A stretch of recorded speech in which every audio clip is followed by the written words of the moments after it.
Caroline Gray, editor of Easy Food magazine, joins us today with the dish that is on the cover of the mag this month. It is, yes. And it's good old mac and cheese. It is. It's that comforting, traditional, like it says, comfort cooking.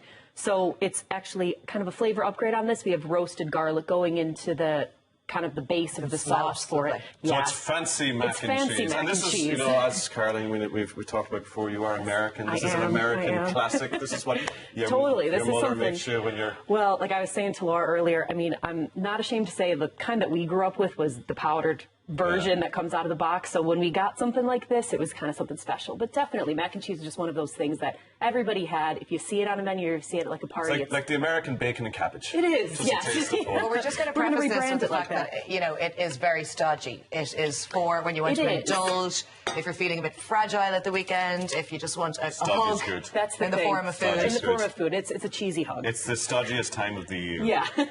I love it. So first part today, you're going to get everything ready, get the fruit, vegetables, and the... Exactly. So we're just going to kind of get it started first. Okay. So what this is we're going to cook the mac and cheese, get the sauce going, but it's also going to bake in the oven. So the actual last part of the whole recipe is this breadcrumb topping.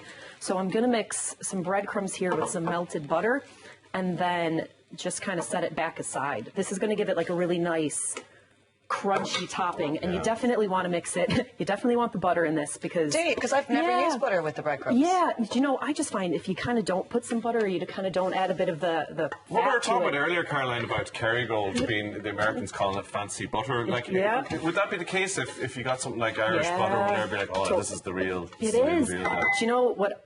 When I moved over first, I was having such a hard time trying to like recreate so many of the recipes I would cook at home, and then I realized it's just because our butter in the States has so much more water in it, and it's just not as good.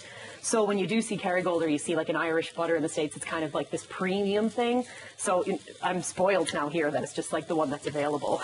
So use some good Irish butter to start it off with. And you're packing your suitcases full of butter in the way. Yeah, definitely. It's a nice surprise when I land back in Chicago. So you've got the bacon lardons there. Yes, so this is just some streaky smoked bacon rashers that I've chopped up.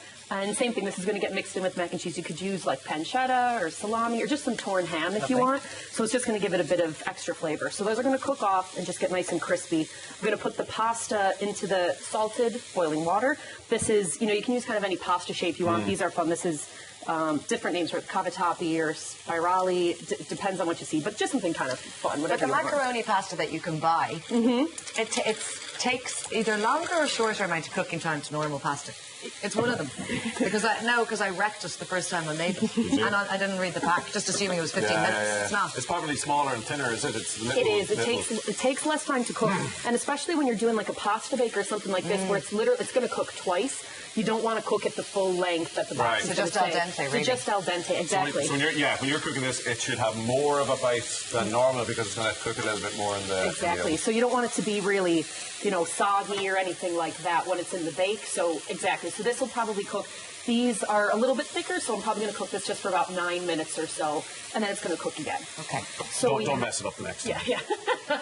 Lesson learned. Yeah. So we have the bacon going, the pasta's in, the breadcrumbs are set. So what's the story with the garlic? So the real flavor element of this whole dish is the roasted garlic. So you just take a whole clove of garlic, get a sheet of foil ready, and then slice it halfway through so that you can see, you know, all the whole cloves. And it's literally the easiest thing to do, but it's one of the best flavors. And even people that don't like garlic that much, once it's roasted, it's nearly sweet. So it's just gorgeous. So just a little drizzle of oil, some salt. And will you pop this in the oven then as well, alongside the bacon? Yep, exactly. Well, this will go first because we want this to go into the ahead of time. Exactly. Okay. So just a little foil parcel like that, nice and airtight, and then you just pop it right into the oven for about 30 minutes or so. And then this is one that's done cooking and it's a little bit cooled. So you can see that it just gets really soft and just gorgeous.